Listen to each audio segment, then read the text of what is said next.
स्वागत है आपका। आपके साथ मैं हूं शिल्पा रावत। इंदौर पुलिस ने ड्रग्स तस्करी से जुड़े बड़े रैकेट का पर्दाफाश किया है। ड्रग्स रैकेट के तार मध्य प्रदेश के साथ तेलंगाना से भी जुड़े हुए हैं। इंदौर पुलिस ने 5 तस्करों को गिरफ्तार कर उनके पास से 70 करोड़ रुपए की ड्रग्स बरामद की है।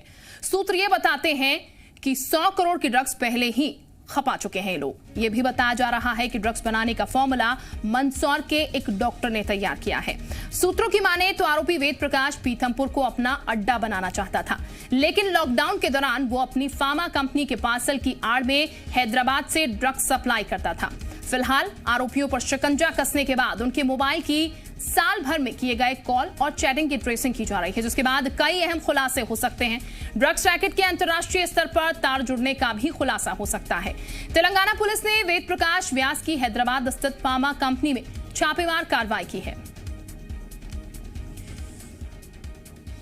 तो ड्रग्स रैकेट का खुलासा हुआ है और हैरानी वाली बात यह है कि 70 करोड़ की ड्रग्स जो है वो जब्त की गई है, लेकिन सूत्र ये भी बता रहे हैं कि 100 करोड़ की ड्रग्स पहले ही ये लोग खपा चुके हैं और जरिया बना यहां पर। जिस समय लॉकडाउन लगा, बेहद आसान इन लोगों के लिए रहा। दवाइयां सप्लाई करने के चलते यहां पर इन्होंने ये ड्रग्स खपाने की कोशिश की और खपा भी दी। 100 करोड़ की यानी 170 करोड़ की ड्रग्स जो है वो मध्य प्रदेश में खपाई गई। और अब नाम सामने आ रहा है एक डॉक्टर का, जिसने ये पूरा MDMA का फॉर्मूला तैयार किया। 5 आरोपी इसमें गिरफ्तार हुए हैं। पूछताछ हालांकि इन सब चल रही है। तमाम कोशिशें की जा रही हैं कि जो इनके रैकेट हैं और भी जो लोग इनके संपर्क में हैं उनसे पता लगाने की कोशिश की जाए कि इतना बड़ा ये जो पूरा कारोबार है इसका वो कैसे करते थे, क्योंकि तेलंगाना से यहां पर कहा जा रहा है ये सप्लाई की गई थी और ऐसे में इनकी कोशिश ये थी कि ये 70 करोड़ की ड्रग्स जो है उसको भी यहां पर खपा दिया जाए। और इन सूत्र ये बता रहे हैं कि 100 करोड़ की ड्रग्स पहले ही इनके द्वारा सप्लाई हो चुकी है मध्य प्रदेश में और पीथमपुरा में इसे खपाने की कोशिश इनकी थी, जो कि मध्य प्रदेश का दिल कहा जाता है। व्यावसायिक एरिया ये पूरा, व्यापारिक एरिया ये पूरा, और यहीं पर इनकी ये कोशिश कि ये ड्रग्स जो है यहां पर सप्लाई हो। पीथमपुर को अपना अड्डा बनाने की कोशिश में थे। ये बता दें आपको, सूत्र ये बता रहे हैं जो मुख्य आरोपी वेद प्रकाश है उसकी तरफ से बात सामने निकल के आई है।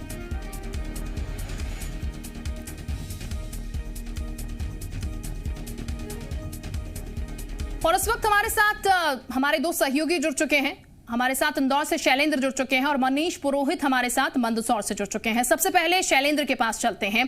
शैलेंद्र, बेहद हैरानी की बात है, 70 करोड़ की ड्रग्स तो अब खपाने की कोशिश की जा रही थी, 100 करोड़ की ड्रग्स पहले से खपा दी गई है और इल्जाम ये लग रहा है कि मध्य प्रदेश का ही एक डॉक्टर है जो कि इस पूरे घालमेल के पीछे है, जिसने ये ड्रग्स यहां पर किसी तरीके से बनाई भी, फॉर्मूला उसी के पास है और खपवाई भी।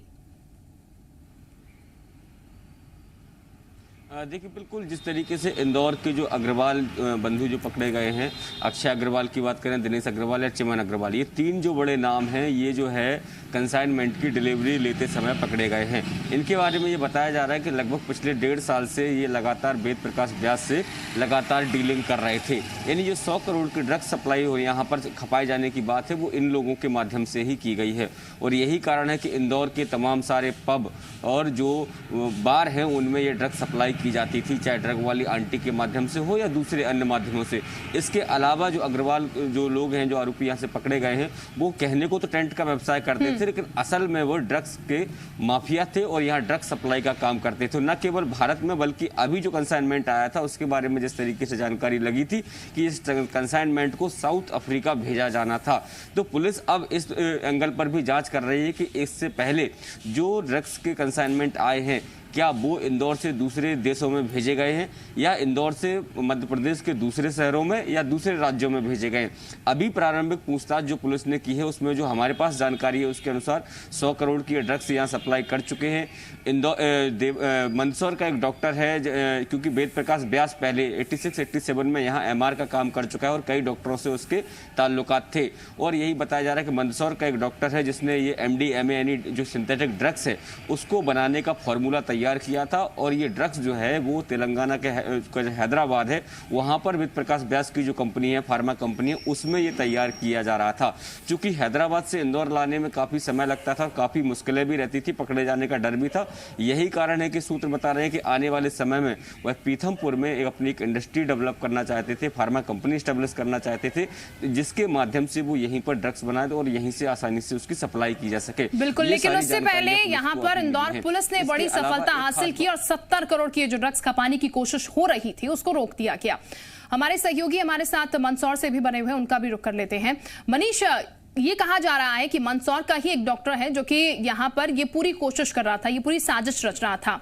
अब एक डॉक्टर का नाम जरूर सामने आ रहा है मंदसौर से, लेकिन ये साफ कहा जा सकता है अगर 100 करोड़ की खपत पहले हो चुकी है और 70 करोड़ और खपाने की कोशिश की जा रही थी तो सिर्फ ये एक डॉक्टर तक सीमित नहीं है, यानी कि यहाँ पर भी पूरा नेक्सस चल रहा है और हो सकता है और भी कई डॉक्टर्स और भी कई मेडिकल फर्म्स जो हैं वो इसमें संलिप्त हो। जी बिल्कुल, जिस तरह की जानकारियां लगातार सामने आ रही है, हमारे सूत्रों से भी हमने बातचीत की है, तो पीथमपुर उनका जो तस्कर है उनको पीथमपुर प्रिय जगह है, क्योंकि पीथमपुर में कई तरह की इंडस्ट्रीज हैं और इंडस्ट्रीज से पूरे देश में सप्लाई किया जाता है माल और छोटे छोटे पैकेट्स के जरिए उन्हीं पैकेट्स के बीच में ड्रग्स को और जो MDMA है उनको छुपा दिया जाता है और पुलिस के लिए भी फिजिकली वेरिफिकेशन करना काफी मुश्किल होता है और बड़ी आसानी से ड्रग्स जहां उन्हें पहुंचानी होती है पहुंचा दी जाती है। इसलिए ढाबे और जो पीथमपुर, खास करके पीथमपुर यहाँ के तस्करों की भी प्रिय जगह, उन्होंने अपना बेस बनाया हुआ है और जो जानकारी मिली है ये तस्कर भी अपना बेस पीथमपुर में बनाना चाहते थे ताकि वहाँ की फैक्ट्रियों के और ट्रकों का वहाँ आना जाना लगा रहता है, उसके जरिए पहुंचा पाए। यहाँ के जो डॉक्टर की बात सामने आई है, इसका पहले भी जो जानकारी मिल रही है, इसकी पहले भी संलिप्तता रह चुकी है, पहले भी इसका नाम यहाँ आ चुका है, लेकिन कहीं ना कहीं किसी वजह से, किसी आश्रय की वजह से या किसी लेन देन के जरिए यह छूट गया।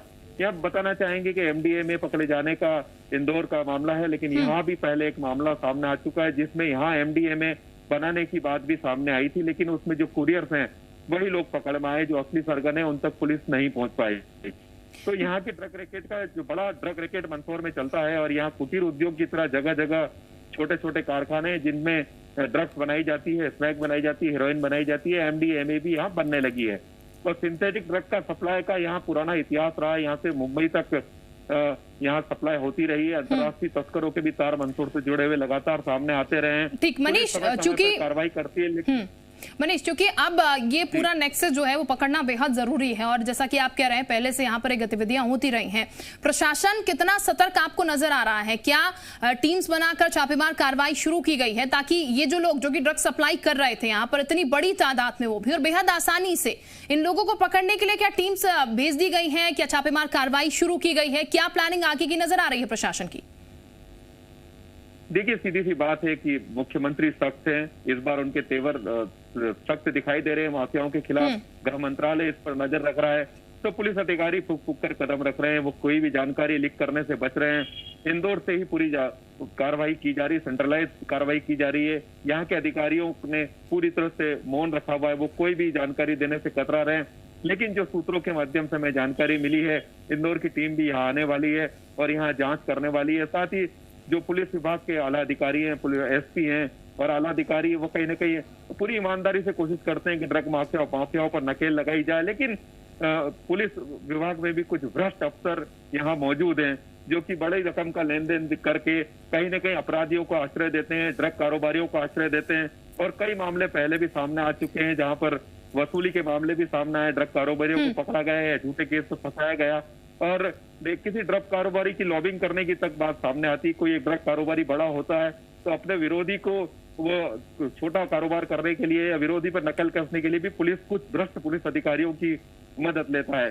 तो ये बातें लगातार सामने आती रही है, पुलिस अधिकारियों पर आरोप भी लगते रहे हैं। कुछ जनप्रतिनिधियों के हस्तक्षेप से पुलिस अधिकारियों द्वारा ली गई रिश्वत की रकमें भी लोगों को लुटाई गई है। तो ये पहला मामला नहीं है, पुलिस विभाग पूरी तरह से मुस्तैद है, लेकिन जो चंद भ्रष्ट लोग पुलिस विभाग में मौजूद हैं, बिल्कुल, यानी कि कुछ भ्रष्ट लोगों की वजह से ही यहाँ पर ये पूरा जो नेक्सस है वो बेहद आसानी से चल रहा है। और मनीष, ये अंदाजा लगाया जा सकता है जो भ्रष्ट लोगों की तादाद है वो कुछ चुनिंदा में नहीं है, क्योंकि इतना बड़ा खपत जो है वो इतनी आसानी से नहीं हो सकती कुछ लोगों की सहायता से। वापस मैं लौटूंगी आपके पास, शैलेंद्र भी हमारे साथ लगातार बने हुए हैं। शैलेंद्र, क्योंकि ये कहा जा रहा है तेलंगाना से ये लाई जा रही थी, खपाने की कोशिश इंदौर में की जा रही थी, तो इंदौर पुलिस की तरफ से, मध्य प्रदेश पुलिस की तरफ से क्या कोशिश की गई है टीम भेजने की, वहां पर बातचीत करने की, वहां की पुलिस से संपर्क साधने की? और जिन 5 लोगों को गिरफ्तार किया गया है उनसे पूछताछ में क्या कुछ और चीजें सामने निकल के आ पाई हैं?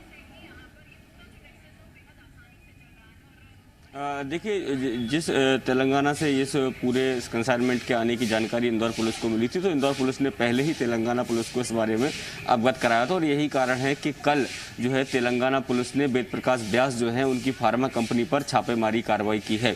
उस कार्रवाई में कुछ महत्वपूर्ण चीजें उनके हाथ लगी हैं, लेकिन अभी पुलिस उस को ओपन नहीं करना चाहती। वो सारी जो चीजें हैं वो जब्त कर रही है ताकि केस को और ज्यादा मजबूत किया जा सके। तो तेलंगाना पुलिस भी अलर्ट पर है। तेलंगाना पुलिस को भी इस बारे में जानकारी दे दी गई थी। तो वेद प्रकाश व्यास के जितने भी ठिकाने हैं, चाहे फार्मा कंपनी हो या उनका निवास हो या अन्य जो चीजें हैं, उन सब पर भी नजर बनाए। क्योंकि एक बात जो सबसे बड़ी सामने आई है कि लॉकडाउन के दौरान जब दवाइयों की सप्लाई होती थी, तो उस दौरान ये कंसाइनमेंट में जो ड्रग्स का कंसाइनमेंट है वो भी उसमें छुपा कर भेजते थे। और उसके साथ बिल और बिल्टियां जो होती थी वो उनकी फार्मा कंपनी की होती थी। तो अब जो इंदौर पुलिस हो या तेलंगाना पुलिस हो, ये भी अब पड़ताल करेगी कि लॉकडाउन के दौरान आखिर कौन से शहरों में जो है वेद प्रकाश व्यास की कंपनी के द्वारा जो ड्रग है, वो जो दवाइयां हैं वो सप्लाई की गई हैं। और उसके बाद ये पता किया जाएगा कि क्या केवल दवाइयां ही सप्लाई की गई हैं या फिर दवाइयों की आड़ में वहां तक ड्रग तो सप्लाई नहीं किया गया। ये सारी जो जांच है वो पुलिस कर रही है। इसके अलावा जो कॉल डिटेल्स के आधार पर जो जानकारियां सामने आएंगी कि आखिर मध्य प्रदेश के अलावा देश के कौन कौन से हिस्सों से या विदेश में कौन कौन से ऐसे लोग हैं जिनसे इनके तार जुड़े थे, जहां ये कंसाइनमेंट पहुंचाते थे, चाहे वह चिमन अग्रवाल की बात करें, अक्षय अग्रवाल की बात करें या दिनेश अग्रवाल की बात करें। इंदौर के जो 3 माफिया हैं, इनको जो पकड़ा गया है, ये भले ही टेंट का देखने के लिए टेंट का कारोबार करते थे, लेकिन उसके पीछे जो है वो ड्रग के बड़े बड़े कंसाइनमेंट जो है वो विदेश तक भेजने का काम करते थे। तो इन सबके जो 5 लोग हैं, उन सबके जो कॉल डिटेल हैं वो खंगाले जा रहे हैं। इनकी जो व्हाट्सएप चैटिंग है वो खंगाली जा रही है। इसके अलावा दूसरे सोशल साइट्स पर जिनका ये उपयोग करते थे, ठीक है, यानी कि शायद ये कार्रवाई जो है पूरी प्रोसेस में, और ये पता लगाने की कोशिश हो रही है कि कौन कौन लोग इनके संपर्क में थे ताकि ये पूरा जो नेक्सस है वो पकड़ में आ सके। शैलेंद्र, लेकिन हैरानी की बात है, मुख्यमंत्री हर मंच से जाकर कह रहे हैं कि भ्रष्ट लोगों को वो छोड़ेंगे नहीं, माफिया राज जो है वो खत्म करके रहेंगे, उनको बिल्कुल छोड़ेंगे नहीं, माफिया मध्य प्रदेश छोड़कर चले जाए, ये सख्त लहजे में उनकी तरफ से कहा जा रहा है। लेकिन फिर इतना बड़ा नेक्सस कैसे मध्य प्रदेश में काम कर पा रहा है मुख्यमंत्री के नीचे? प्रशासनिक अधिकारियों की अगर बात की जाए, ये सीधे सीधे या तो फेलियर कहा जा सकता है या फिर ये कहा जा सकता है कि कुछ मिलीभगत है यहाँ पर प्रशासनिक अधिकारियों की, इसी के चलते यहाँ पर इतनी बड़ी खपत हो पाई है और कोशिशें भी जारी हैं आगे के लिए। देखिए, बिल्कुल इसमें कोई दो राय नहीं है कि इतनी बड़ी कंसाइनमेंट यदि इंदौर तक पहुंचती है हैदराबाद से, तो ये संभव नहीं है कि इसमें विभाग के ही कुछ लोगों की मिली भगत ना हो सकता है वो पुलिस विभाग हो सकता है वो मादक पदार्थों के जो तस्करी करने के, उसको रोकने का काम जिन विभागों को दिया है वो लोग हों। ऐसे लोगों की कहीं ना कहीं संलिप्तता इस पूरे खेल में रहती है। तो यही कारण है कि इन माफियाओं के हौसले इतने बुलंद हो जाते हैं कि 70 करोड़ का कंसाइनमेंट एक साथ लेकर वो इंदौर पहुँच जाते हैं। और उस समय जब इंदौर पुलिस ड्रग माफियाओं पर लगातार कार्रवाई कर रही है, ड्रग वाली आंटी को जब पकड़ा गया उसके बाद से लगातार 15 पैडलर जो है उनके पकड़े गए। और जो छोटे छोटे लोग थे जो यहाँ पर कोरियर बॉय का काम करते थे, वो एक जगह से दूसरी जगह जो ड्रग्स पहुँचाते थे, उन तक जब पुलिस पहुँचने लगी थी, तो ऐसे स्थिति में उसके बावजूद भी 70 करोड़ रुपए का ड्रग कंसाइनमेंट लेकर इंदौर पहुँचना, ये बताता है कि कहीं ना कहीं कोई ना कोई तो था इनके पीछे जो इनको सह दिए हुआ था कि कोई दिक्कत नहीं है, आप आइए। ये बात सही है कि मध्य प्रदेश के मुख्यमंत्री लगातार मंचों से इस तरह के माफियाओं को मध्य प्रदेश छोड़ने की बात कर रहे हैं। कल भी वो जो इंदौर पहुंचे थे तो उन्होंने इंदौर पुलिस की तारीफ की और जो आईजी से लेकर जो अन्य कर्मचारी जो इस पूरे रेड में थे उन सबको सम्मानित भी किया और कहा कि नजीर है ये इंदौर के पुलिसकर्मी, इनसे सबको सीख लेनी चाहिए। और उन्होंने साफ तौर पर कहा कि इंदौर में हुक्का बार और डांस बार जो इस तरीके की जो चीज़ें हैं जिनमें ये ड्रग्स की सप्लाई होती है वो कतई ही नहीं चलने दिया जाएगा और जो ड्रग माफिया हैं या जो दूसरे माफिया हैं उनके खिलाफ कठोर कार्रवाई की जाएगी। तो ऐसे में ये कहा जा सकता है कि भले ही सरकार की मंशा हो कि माफिया इस प्रदेश में ना पनपे, लेकिन कहीं ना कहीं निचले स्तर के अधिकारी हैं या जो कर्मचारी हैं वो कहीं ना कहीं ड्रग माफियाओं के साथ मिले हुए होते हैं। और यही कारण है कि इतना बड़ा नेक्सस जो है वो खड़ा हो जाता है और इतना बड़ा कंसाइनमेंट जो है वो हैदराबाद से इंदौर तक लाने में वो कामयाब हो जाते हैं। लेकिन दूसरी ओर एक चीज ये भी देखने होगी कि इंदौर के ही वो पुलिसकर्मी हैं जिन्होंने इतने बड़े कंसाइनमेंट को पकड़ा है, तो इस पूरे पुलिसकर्मियों को तो इस पूरे लपेटे में नहीं लिया सकता, लेकिन कुछ ना कुछ लोग तो हैं जो इसका साथ दे रहे हैं। बिल्कुल, जाहिर तौर पर कुछ लोग हैं अंदर ऐसे जो कि विभीषण टेक्नीशियन बने बैठे हैं। मनीष भी हमारे साथ लगातार बने हुए हैं मंदसौर से। मनीष, अब यहाँ पर ये कहा जाए लॉकडाउन में एक तरफ जहाँ पर हर कोई मंदी झेल रहा था, ये कहा जा सकता है कि ये कारोबार खूब फल फूल रहा था और इस कारोबार को फलने फूलने में मदद जो है वो प्रशासनिक अधिकारियों की तरफ से, कुछ ऐसे लोगों की तरफ से जो कि खुद के फायदे के लिए दूसरों का बुरा करना चाहते हैं, वो संलिप्त थे इसमें। अभी अगर बात की जाए यहाँ पर तो कितनी त्वरितता दिख रही है, कितनी ऐसी गति आपको दिख रही है मंदसौर में खासकर कि जल्द से जल्द कुछ ऐसे और लोग जो हैं जो कि इसमें संलिप्त हैं उनको पकड़ा जाएगा? जी बिल्कुल, अभी जिस तरह की लगातार ये मामला सुर्खियों में है तो जो तस्कर हैं, पुराने खिलाड़ी हैं, जो उन्होंने निश्चित तौर पर अपना कारोबार समेट लिया होगा और यहाँ पर अभी कार्रवाई की जाए तो बहुत कुछ मिलना पुलिस को संभव नहीं है। हालांकि अगर इंदौर में जो पकड़े गए लोग हैं उनसे पूछताछ अगर की जाती है तो उनकी पूछताछ के आधार पर उनके दिए हुए सूत्रों के अनुसार ही यहाँ काम किया जाता है। और यहाँ पर बताएंगे कि यहाँ पर अफीम की उत्पादन होता है, अफीम की खेती होती है, तो बड़ी संख्या में लोग अफीम के कारोबार से जुड़े हुए हैं। छोटे छोटे इनके ड्रग्स कैरियर के लोग भी काम करते हैं, चंद पैसों के लिए ड्रग्स इधर से उधर लेके जाने का काम करते हैं। और अक्सर जो कार्रवाई होती है उस कार्रवाई में पुलिस जो भी कार्रवाई करती है, ड्रग्स पकड़ती है या कोई भी स्नैक हेरोइन कुछ भी पकड़ी जाती है तो उसमें सिर्फ जो व्यक्ति पकड़ा जाता है वो 10,000 या 20,000 रुपए देके उसे डेस्टिनेशन तक पहुंचाने का काम दिया जाता है। उसे नोट नंबर दिया जाता है या ऐसा कोई स्थान बता दिया जाता है कि वहां पे इस नंबर की कार लेके जाएगी। तो उसको न तो भेजने वाले के बारे में ज्यादा पता होता है, न जिसको मिलना है उसके बारे में कुछ ज्यादा पता होता है। तो बड़े संगठित तरीके से यहाँ पर ड्रग्स का कारोबार बदस्तूर चल रहा है और इस पे निश्चित तौर पर अगर इस पर लगाम लगानी है तो प्रशासन को, पुलिस को और खुद मुख्यमंत्री को कुछ खास करना पड़ेगा, क्योंकि जो प्रयास किए जा रहे हैं प्रयास नाकाफी है इस पर लगाम लगाने के लिए।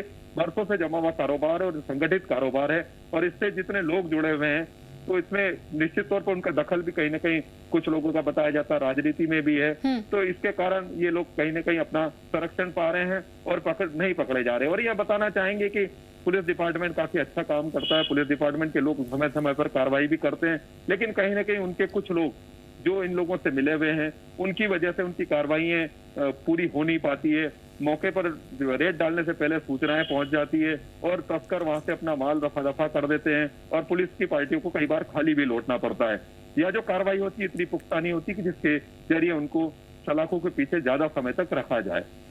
बिल्कुल, बहुत बहुत शुक्रिया आपका मनीष, और उम्मीद यही कि नेक्सस जो है वो जल्द से जल्द पकड़ा जाए ताकि जो खपत हो रही हो उसको रोका जा सके। शैलेंद्र, बहुत शुक्रिया आपका भी तमाम जानकारी देने के लिए।